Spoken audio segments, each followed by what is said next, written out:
Hindi. Huwag ka maingay. Ilalagay ako dito. Ilalagay ko to sa bag ni Mad. Para kay Matt. Oy! Ay, Naririnig ko yung pangalan ko. Oy, siga. Pinag-uusapan niyo ba ako? hindi pare. Ano lang. Yung subject, Math. Lo, ano yan, Jay? Ba't ka nagtatago sa notebook? Alis mo yan.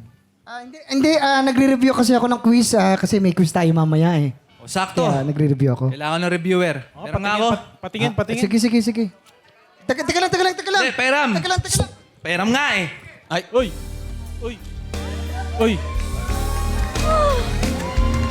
Huwag mong limutin pag-ibig sa akin na iyong pinadama.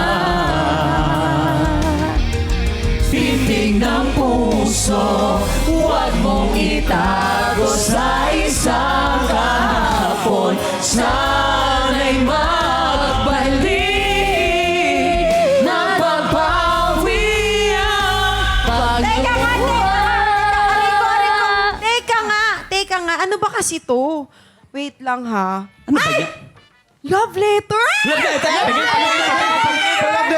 Teka lang.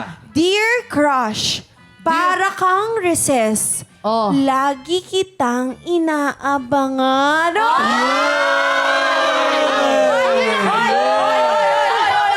Teka lang. Jay, sinong crush mo? Sino yan? Ano kasi? Meron ba nakalagay? Dear Charo. Ay, iba pala. Ay, yun. iba Iba yan eh. Ano? Sino? Ikaw, di ba? Ikaw yung crush ko. Kasi nga, bata pa lang tayo. Ay, crush siya nga yan! Crush mo pala yan, Teka, ako? Ikaw. Di ba, ano ka? Taurus ako. Paras tayong Taurus, di ba? Taurus ako, April 27. Ikaw, April 29. Paras tayong Taurus. Shhh!